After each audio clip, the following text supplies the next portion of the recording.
Welcome to this presentation on Operational Analytics in SQL Server 2016. My name is Edwin Sarmiento. I'm a Microsoft Data Platform MVP and a Microsoft Certified Master for SQL Server.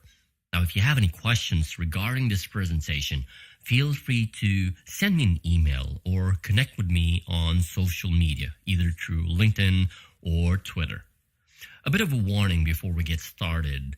I will be describing how Microsoft came out with the official marketing message when Operational Analytics was introduced in SQL Server 2016.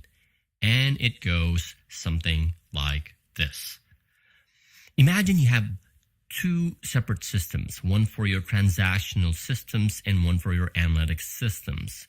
Your analytics systems will contain your data warehouses, your data marts, and on top of it, your analytics platforms, analysis services, and maybe your dashboards and reports. Because these are two separate systems, you need to have a regular ETL process to extract data from your real-time transactional systems so you can populate your data warehouses and data marts. There are a couple of challenges with this setup. Number one, it's an additional hardware, additional maintenance, and additional licensing cost. The second one, your analytics are really not real time. When you think about it, the data in your relational data warehouses or your data marts can only be as up to date as the frequency of your ETL processes. So let's say your ETL jobs run every hour. Your analytics can only be as good as of the last hour. Now, SQL Server 2016 managed to address those challenges by eliminating the need for relational data warehouses or a separate data store. SQL Server 2016 introduced the concept of operational analytics. And all you're simply doing here is adding non-clustered column store indexes. Here, you have the capability of running analytics workloads directly on your transactional systems, giving you the capability of providing insights real time as they are happening because you're running your analytics workloads on your existing transactional systems. Now, I did say that was the official marketing spiel. Now, operational analytics, as how Microsoft calls it, is more commonly known in the industry as HTAP. Simply put, it's a hybrid transactional analytical processing system. Now, while what I've described is the official marketing message, here's the not so official marketing message as consultants like me explain how this works. There is really nothing new here. Well, really. And this is not to diminish the amount of investments and technological innovations that Microsoft has put into introducing this feature. But the reason I mentioned that there really is nothing new here is because it forms the foundation for understanding index internals. Now, indexes are nothing new. They've been in SQL Server ever since the beginning. And understanding how indexes work will give you an idea why operational analytics becomes a killer feature. Like I said, it's really nothing new. Let's understand how this works under the covers. Let's start off with understanding Rowstore, or the traditional way how SQL Server stores data. This is SQL Server storing records in data pages. Now, this is structured in what is commonly known as a balanced tree. So say, for instance, you created a table and you inserted records in the table. SQL Server will store those records in data pages. Now, let's say you decide to create a clustered index on that table.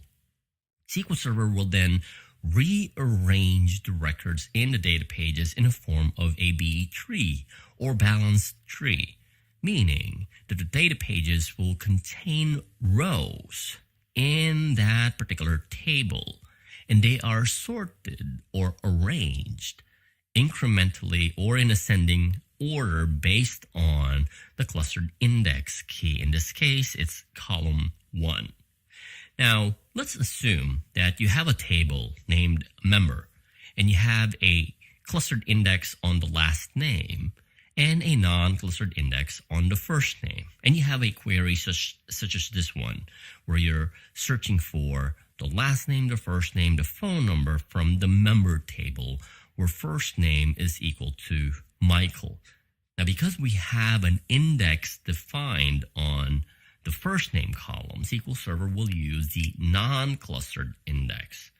Let's visualize how SQL Server navigates the B tree to satisfy this query. First, it will go through the non-clustered index, searching for the first name equal to Michael. Now, because we still need the last name and the phone number, and they're not in the non-clustered index, SQL Server will use the clustered key value to find the other columns in order to satisfy the select statement. So here, it will leverage the clustered index to search for last name and the phone number. Now, the clustered index contains the actual data in sorted order. The non-clustered index contains a subset of the data sorted using the non-clustered index key rather. Now, each page contains one or more rows with all of the columns in the table. So when you read a data page in SQL Server, you would see several rows in that page containing all of the columns in that particular table. Now, that being said, and leveraging what we know, how SQL Server uses indexes to store records and navigate through the records, let's look at another form of index that was introduced in SQL Server 2012. It's called the Non-Clustered Columnstore Index. Now, when SQL Server introduced Non-Clustered Columnstore Index in 2012, you're basically creating an extra copy of the data. What that means is if you have a base table and you create a non-clustered column store index, you're taking every single column of that table and putting it on the non-clustered column store index. Now, there were some caveats when you were working with non-clustered column store indexes back in SQL Server 2012. For one, the table becomes read-only. The problem with that is we're dealing with a transactional table. You're inserting, updating, and deleting records in that table. So when you create a non-clustered column store index, it renders the table useless for transactional workloads. It's useful for analytical workloads, for doing aggregations and calculating sums or averages, but this is a transactional system. We need this for transactional workloads. Hence, a lot of customers didn't really embrace the idea of non-clustered column store indexes just yet. But the way Microsoft made those changes in SQL Server 2014 was they introduced the concept of updatable, quote unquote, clustered column store indexes. Now, these are called clustered column store indexes.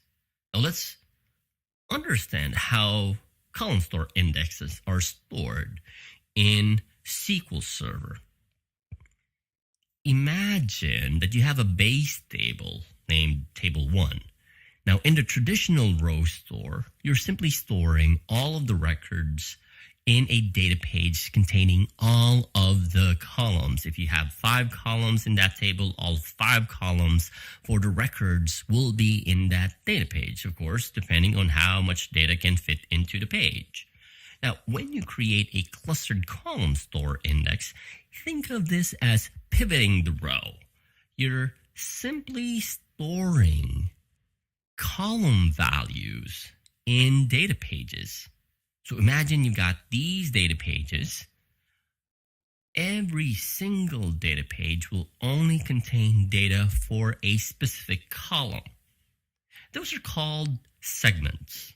And you can imagine if I only have a single data type that I need to store in the data page, there's so much compression that I could introduce so that I could put more values in that particular data page.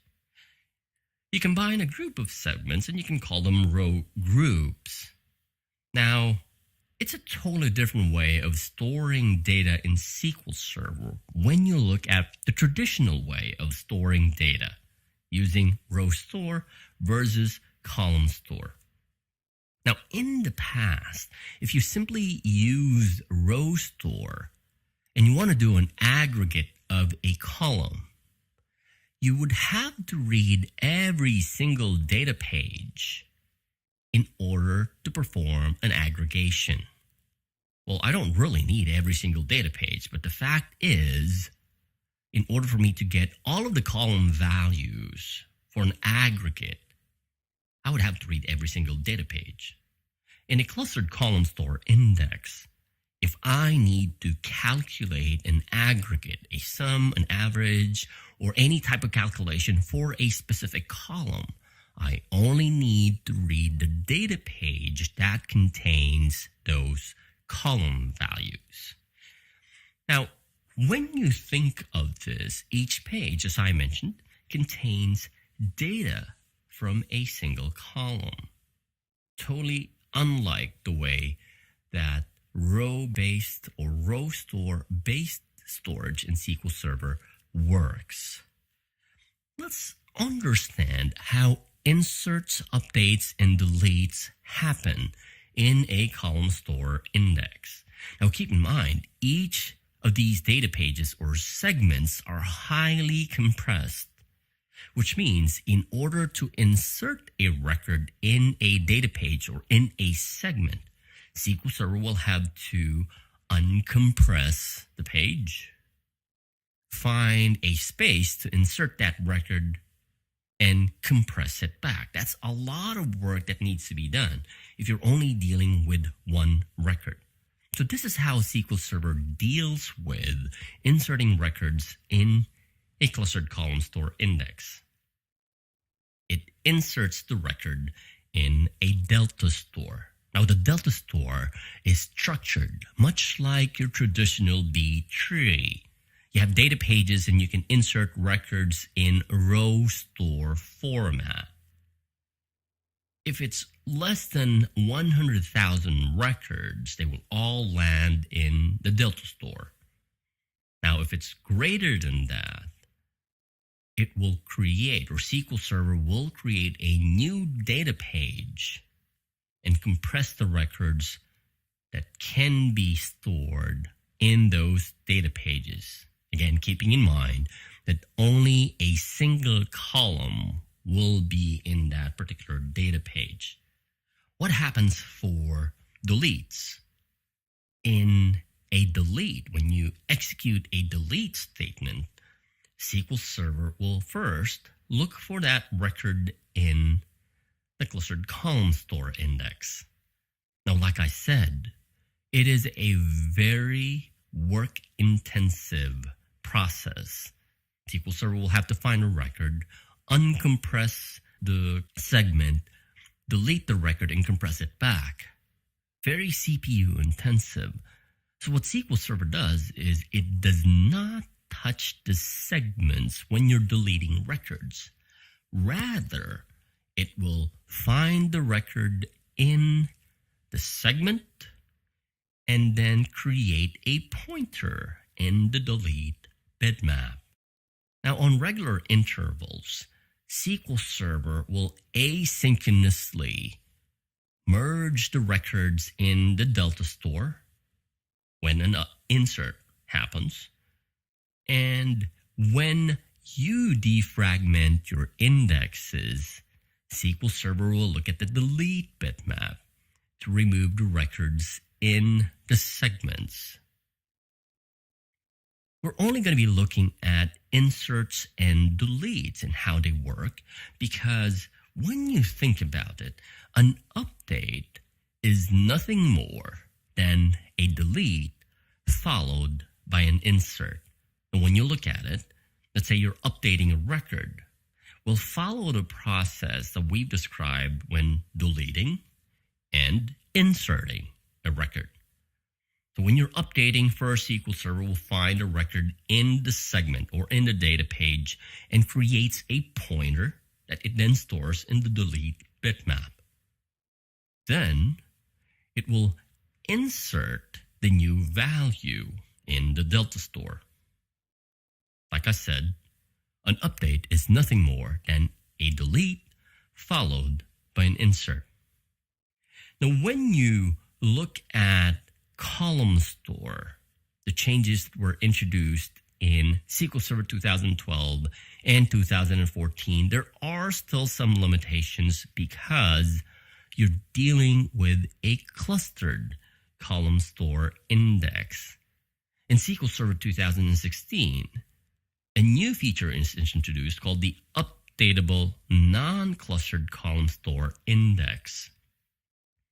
Simply put, a non-clustered column store index that is updatable is an extra copy of the data, but it could be a subset, much like your non-clustered indexes in the traditional Rowstore. You can pick 1, 2, 4, or only the columns that you want to add in the non-clustered column store index. I did highlight a couple of things. Number one, it's not updatable.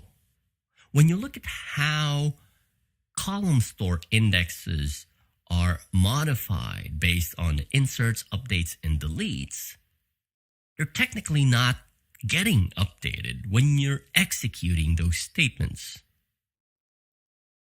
So they're really not updatable when you think about it in the common sense of the word updatable. Also, what really threw me off is the idea that they're not ordered. When you think about how SQL Server stores data using the traditional Rowstore, when you say index, it is automatically ordered based on the index key. In a column store index, data is not ordered, which is kind of a misnomer if you think about it.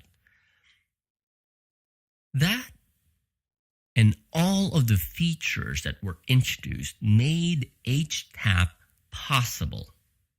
Now, when you understand what HTAP or operational analytics really is, it's combining the traditional Rowstore, which is the B tree structure that has been there ever since the beginning, and combining it with column store indexes. So think of it this way. You have your base table. You create a clustered index using the Rowstore structure, and then you create a non-clustered column store index on top of your base table. That is what makes operational analytics possible.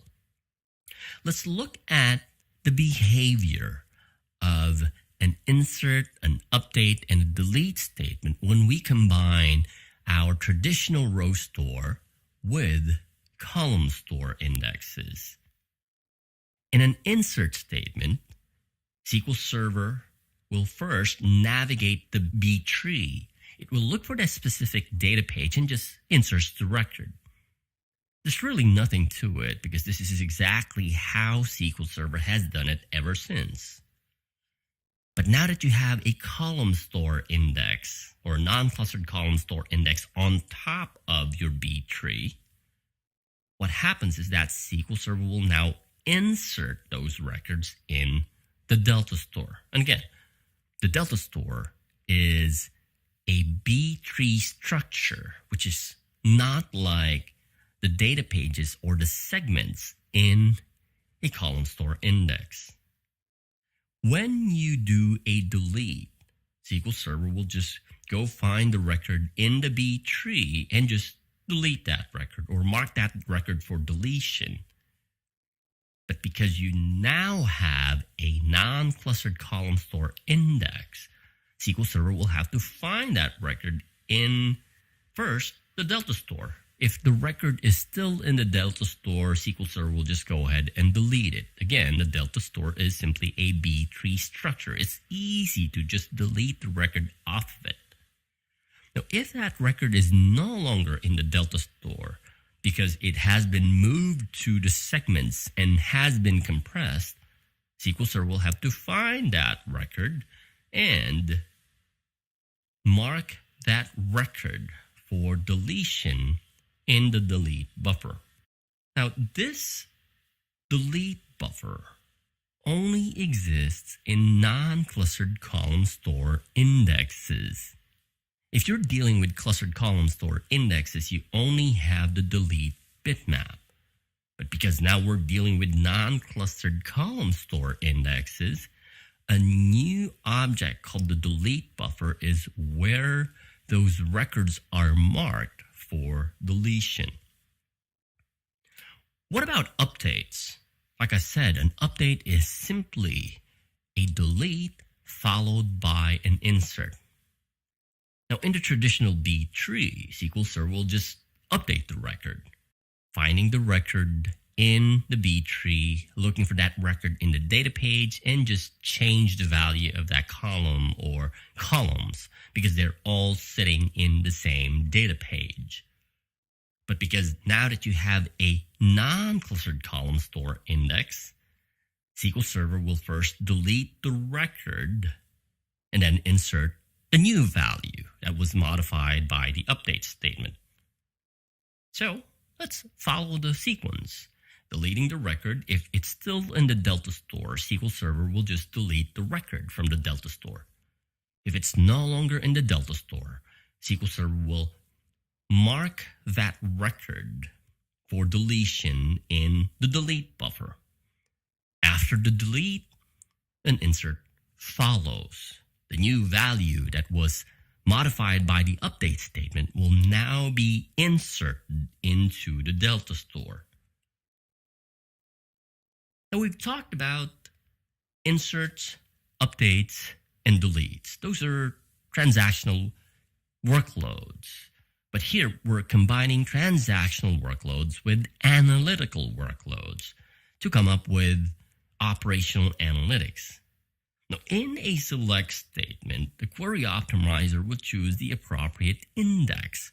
So say you're doing an aggregation, SQL Server will use the column store index. If you're doing singleton lookups, SQL Server will use the B tree. Now, because you have a delete buffer and a delete bitmap, when you run a select query, the results will exclude records that were added in the delete bitmap and the delete buffer. As I mentioned, singleton lookups will use the Rowstore because SQL Server already has the corresponding order based on how the index was created. It's easy to find single records using the B tree rather than using the column store index.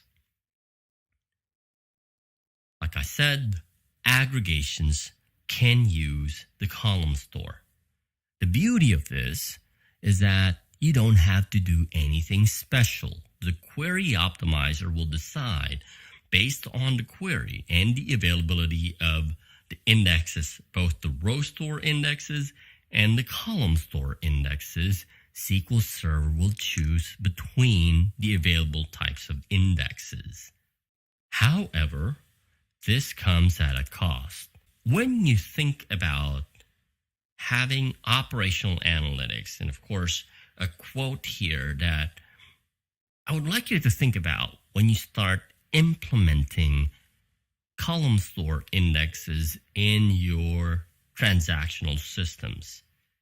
It is more expensive to maintain non-clustered column store indexes than Rowstore indexes for OLTP workloads. And again, that's because of the fact that data in the column store indexes are already compressed. So when you try to insert, update, or delete a record, SQL Server will have to uncompress, find a record, make modification, and compress it back. That's a lot of processing resource and a lot of work just to achieve those tasks. It's one of the reasons why the Delta store and the delete bitmap and the delete buffer exist, so that these do not happen simultaneously as you're performing your transactional workloads. I'm pretty sure that you have several non-clustered indexes that exist in your traditional Rowstore to address queries that were designed mainly for doing aggregations. One recommendation there is to consider replacing Rowstore non-clustered indexes with non-clustered column store indexes. You need to identify what queries are using certain columns for analytics or aggregation purposes, and maybe replace those indexes with non-clustered column store indexes. You can also use filtered indexes, which was introduced in SQL Server 2008. This allows you to have a subset of data which is not included in the non-clustered column store index. One use case here is when you want to deal with hot and cold data. So for instance, any data that is 1 week old will be in the traditional B tree structure. Anything older can be moved to column store indexes. Another way to address this is to implement the concept of compression delay. This will configure how long data stays in the Delta store. Again, similar use case. You want data that is considered hot, let's say a week old, to stay in the B tree, and only move those records that are older than a week into the column store indexes. This is how operational analytics works. Hybrid transactional analytical processing is basically just a combination of traditional Rowstore indexes and column store indexes, allowing you to combine transactional workloads with analytical workloads in the same system. If you have any questions regarding this presentation, send me an email. More than happy to respond to those questions, and thank you for watching this presentation.